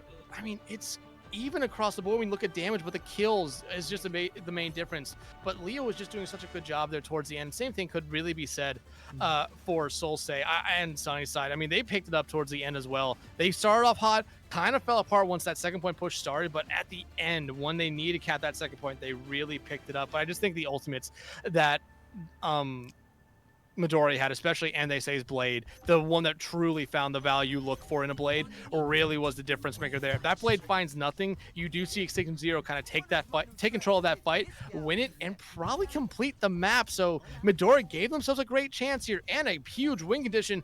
And it looks like we're not going to see Hazard here from the start, which is going to be really, really interesting to see what team kind of pulls the trigger first. Never mind. Midori going to be starting off on the Hazard. Yeah, don't hate at the end of the day, but one thing that has me interested is Cassidy making, I think the first appearance of a Cassidy in the series, if I am not mistaken, which, I mean, again, this is what happens when you take away the Freya. It's, you kind of have to kind of expand into this book of characters that, I mean, talking about a couple of months ago, would be played pretty quickly, but with how good Freya is, it's kind of hard to not pick her when she's available, you know? Yeah, and one thing that we didn't talk about is the fact that Cabe is just not in. That's their go-to Freya player. Yeah. Cabe not in this map, who's been someone who, for Midori, was honestly just a standout player, just doing so much on the Freya, but without Freya being in the map pool, or the hero pool, you see what happens. Yeah, I'm going to go in mega aggressive right here. Eventually be forced to look at Leo right now, who's getting all the care in the world. It's going to be really hard for anybody to really die on at the take side, and at the end of the day, that comes version of Zero, just going to be surrounded at the end of the day, losing a couple of the members, but And They Say does manage to find one. Unfortunately, Solse just the double dash, getting rid of Seaborn in the process, so that is a very successful first minute now, and 3 more to go, and they could be closing this thing out. And I was going to say, I expect to see a swap come out here from someone on Midori. It looks like it's Zaitu getting off of the Sombra, going over to the Soj now instead. I think if you're here, you may only have maybe 1 or 2 more fights on the Ramatra before you have to swap over something else, just to try to give yourself a little bit more space here. But if you are Seaborn, you're about to have your own Kitsune Rush. Muhiki also has their own Kitsune Rush as well, which we've seen them dueling each other throughout this map. Yep, Leo gonna go in pretty aggressively here, but it's gonna be kept alive very nicely. Kitsune Rush successfully pushing everybody back momentarily right now, but Seaborn gonna throw it back right now, but Juzu around the corner, gonna have a beat online. Sunnyside, unfortunately, gonna go down, and now it's the question of how badly you want to engage this, how much you want to try to force, and Blade is on the table right now. It's gonna go out, gonna help get rid of one, but it's gonna be thrown on the other side, and they say as well, trying to find something right here, unfortunately gonna get deleted, and now, oh boy, it was a desperate attempt. Unfortunately, it is not gonna work out. Only 49% on the board right here as Seaborn gets rid of 2. What? Hello? What? But the Annihilation comes out, Seaborn finding 2. You need this Annihilation now to find Leo out, or else it's kind of a waste. That is insane. I mean, single-handedly has given them a shot in this fight, and now they're simply going to chase down Sunnyside right here. Leo's back on the scene right here. Hero's going to be able to sustain through all of it, and now Tripet's going to be coming back with this B right here. If you want to go all out in the aggression and simply burst through, the possibility is more than there, and in fact, it's going to have to be used to expend away, and Leo going to get burnt away at the end of the day, and Seaborn is still alive, and Triplet there, the supports putting on a show to keep Extinction Zero's hopes well and alive. And I'm watching where Sunnyside is. They have that Deadeye ready to go here, but looks like they're just going to fall back, especially with all the chaos that was going on. I thought Sunnyside could have come back into that engagement if it was still chaotic, pop that Deadeye, and maybe found 1 or 2 and flip that fight on its head. But I mean, Seaborn, what a difference maker there. Hero now going over to the Diva here as we head up to the diveable part of the map, and I like this pick here from them, but they're going to have a really, really tough time once that defense match goes away there, because Leo's just going to be able to pump so much damage into them. Sunnyside, though, that Deadeye ready to go here. You want a quick team fight win? Hey, all you need to do is find maybe 1 pick with this Deadeye. Yeah, and unfortunately not getting anybody with it, as Solsei is actually the one who goes down at the end of the day, as Sunnyside pretty much just getting jumped in that situation, not what you want at all, and now Extinction starting to find more and more momentum, gonna completely clear away a house, which means this high ground is their domain. Yeah, and that's exactly what Midori needed there. Remember how rough this was for Extinction. Just that first couple fights on this point 2 push, they lost, and they lost a lot of time because of it. I like what Midori's doing here. They're sending 1 or 2 people up and just having that cart be pushed here. Getting rid of Leo early on would be a huge thing, but you look at both Kiris here, Kitsune Rushes are already on. Like I said, those things have been dueling each other each time they come out, it seems. Yeah, it really feels like it. Obviously going to see the investment from Zaitu here, hanging on the higher. I'm going to get forced away right here, as it's a all-out investment, Dex. Both teams do not want to lose this fight right here. Unfortunately, there's no more ults on the board right here, so it's going to come down to pure determination, and they say is about to have the blade on the line right now. Super low right now, though. Have to use a deflect to be able to stay alive, as it's going to push in 2 meters, 1 meters. They've re-engaged with literally 0.03 meters left on the clock, but unfortunately, they're going to get burnt away right here. 3:20 on the clock, and Midori is just around the corner for the box of victory. And they have ultimates. They have a bomb, which should be used as a remaking tool. Triplet has a beat here, which should sustain through Solsei's blade, but you look at Leo here, not that far away from their own cage at the moment, so you do have chances here if you are Extinction Zero. You just need to play a little bit smart here and don't go charging headfirst into these engagements. Yeah, 100%. They're going to take the early engagement right here. Solsei going to go in, going to find at least 1 right here, make it a 2nd, going to cut through, getting the 3rd, baby! Sunnyside there to help things out, and that's the fight you needed to get this going. Use the 1 ultimate, but still, it's still going to be a long journey to try to hold on. But this is what you need. You need 1 fight, you need 1 ultimate per fight from here on out, basically kind of get you back to a point where you really want to be. You have a time bank here if you are Midori, so you have to be very smart with it and hold your ultimates for the right time. Yeah. Rough scenario right here as Solsei could be pulled back in right now, surrounded from all sides right now as cage fight going to be used. B going to be on top of that right now as Leo is going to need to sustain if they want any chance of the roll right now. Getting slip below, pulse bomb, not going to find a whole lot as Leo still sitting within an inch of their life right here. And they say, trying to dash through, try to find something in the situation right here. We'll be able to find sustain at the end of the day. Leo gonna go all the way to the back line, gets deleted, unfortunately. That could be calling curtains, but Juzu helping keep the team alive with a beat right now, opening up a situation to make this happen right here. Looks like eventually it will create enough sustain to keep things alive as Sunnyside gets the 2K, and Dex Extinction Zero does not want to go down without a fight. No, they do not here, and they are doing a really, really good job here. But Midori, they have some time left here, and they're not that far away from the ultimates. Oh yeah, and the early investment as well with that Kitsune right now. Getting a hero here would be absolutely massive right now, but Annihilation is going to be used right here. In fact, they're throwing everything into the fight. It's going to come down to Solsei here momentarily. Blade online, going to try to cut through bodies. Going to get nobody at the moment right now. Getting super low. Everybody struggling to stay alive, and now it is, and they say, trying to cut through bodies. Leo getting slashed and dashed into right here, trying to cut through. It is still a 4v4 situation, though. It's still alive. Hero getting hit with that pulse bomb as well, sitting super low right here, and they say, trying to be the hero for the squad to keep this thing pushed in, keep things alive, but Juzu, again, is keeping things going, and once again, Extinction, for the moment, is holding on. And hey, overtime has been their bread and butter, but they cannot afford to go to overtime this time around. They lose Sunny Side early! Yeah, but they get the beat once again somehow! It is incredible how much that has come online, and now Leo making their way back into the fight right now, hanging around the corner right here. Hero super far away from getting anything. In fact, Ultimate's really not even a question, except for Leo right now is going to have a cage fight right around the corner right here. Needs help sustaining, though, because Dex right here, if Leo goes down, this could be all but not. And right now, Zai2 has a Pulse Bomb coming online. Juzu getting low, and they're gone. That's been a difference maker for them here lately. Yeah, and now Pulse Bomb gonna come through. Cage fight is there, but it gets taken out. It does not exist, ladies and gentlemen. It was one hell of a hold at the end of the day. Midori gonna come out on top. A battle here against Extinction Zero, but Midori moving up to 2-0. But Extinction Zero, nothing to be ashamed of. What a close match. Yeah, and you're seeing right now in the chat right here, the game chat, that the players are actually talking about how insane this was here, and they say absolutely calling out Solsei for their performance there in that final map. An incredible one for them, but just wasn't enough for Extinction Zero to get this comeback victory. Instead, though, actually no, it's Midori getting the comeback victory here. But I mean, give it up to Midori. They fought hard these last couple maps, especially this last map.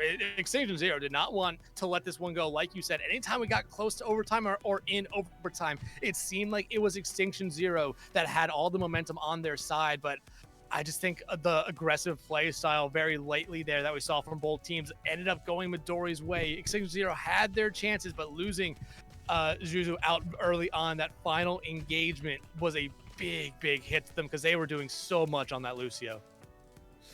Yeah, I mean, that is, my God, it's feels so difficult to put it into words how incredible something like that truly is, how back and forth everything was, because it's not like every map was like as back and forth as that. I mean, Circuit Royale was essentially a complete wipe, you know, once you eventually got Extinction over on the offense. King's Row, it felt back and forth. You look at the score and think it's back and forth, but it really was a dominant showcase from Midori, especially on their own attack, being able to put up a time bank where they had 4 minutes and 13 seconds just to take 2 ticks away. It's an incredible display, and these are two clearly very strong teams as well, and I think this is an excellent debut for Extinction Zero. Obviously not the result you wanted in the slightest here, but to be able to play like this against one of these teams, clearly teams going to look at you as someone that you don't want to mess around with. You don't want to take this team, you know, too lightly, because if you do, you could be taken out pretty swiftly. Yeah, and I mean, Midori goes to 2-0 on the season with this victory here. A very hard-fought one. I mean, they did not want to make this one easy at all, and Extinction Zero definitely made sure it wasn't going to be easy here. But I'm just looking at the stats for this final map here. I mean, Hero had an insane map. That was a big map for them. 44 elims, 7 deaths, an insane amount there. Least amount of deaths in the lobby. Hell, they were only one of 2 players that didn't have double-digit deaths. The only other one, well, was Triplet, that Lucio player for Midori there for the majority of that round. They were incredible. Everyone else had over 10 deaths. That kind of showed you how this last map really went. But I mean, even with Leo, 33 and 10, they still did good. They were basically matching bar for bar what Hero did there in that final map. It was back and forth. We got the best out of these 2 teams in these final couple maps. Yeah, 100%. A moment I really want to call back to, because we were absolutely freaking out what happened. Seaborn back on point, first point, getting that 2K when we were literally talking as if the fight was over, because it should have been over, and then suddenly 2K death in the back line, and it's like, okay, I guess we're going. I guess we're making this happen. And we saw those plays a lot from both Seaborn, honestly, and from Triplet as well, who kind of had moments like that. And it's something you don't necessarily not something you see every day out of a support player, quite honestly. But when it happens, it makes me excited every single time.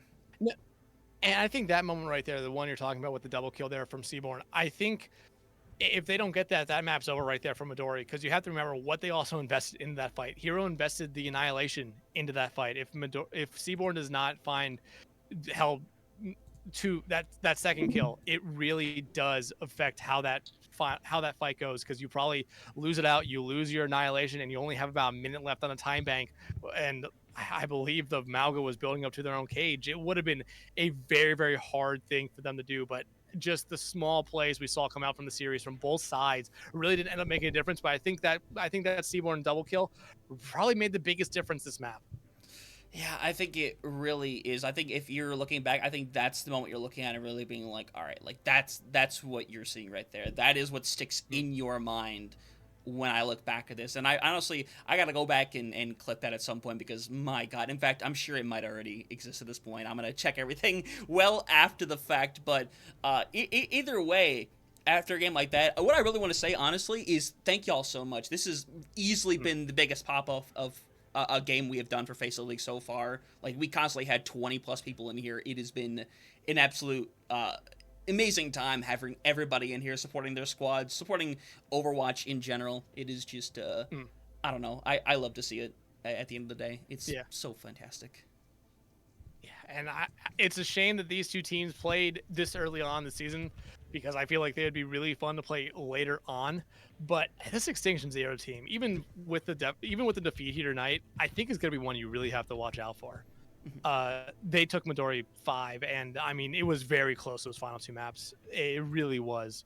But Midori, hey, you did what you needed to do. You win this series. You're up 2-0. You're 2-0 on the season, and not much of a better way to start off. Maybe, I mean, like we kind of said, they did struggle at points. You could go back and watch that Kings Row defensive collapse, but they still ended up winning that map. But still, there's stuff to take away for both these teams from this series. Yeah, there really is in that situation. But either way, both teams, nothing to be ashamed of here. Put up an amazing performance on both sides. Extinction Zero gets another match, I believe, on Sunday. They'll be having their second match of the season. We'll have opportunity. I forget who it is against, I'll be honest. In Control. They'll be playing In Control on Sunday. Okay, there you go. It's a match right there. But either way, Dex, that's going to just about wrap it up on our side of things right here. We are going to be back tomorrow. At least confirmed we have a game tomorrow at, it's 8 p.m., by the way, 8 p.m. Eastern Standard Time. Going to be between Emote Down Mid and Iliad Artemis. Should be a pretty fun game. That was what was originally supposed to be for tonight, but Dex, honestly, I've never been so happy for there to be a rescheduling before. Yeah. There might be only one other time that I've been happy for a reschedule, but this one, it takes the cake. This was a really, really fun series. Yeah, 100%. But obviously, we're going to be getting done and wrapped up here. But everyone, we're going to go ahead and raid Joker, because, you know, this man also grinding away at FaceIt. He's doing some stuff right now, so we're going to go ahead and jump over there. But thank y'all very much for joining us here today. We'll be back tomorrow for some FaceIt League action. Again, thank y'all so much. Have yourselves a fantastic night, and we'll see you tomorrow.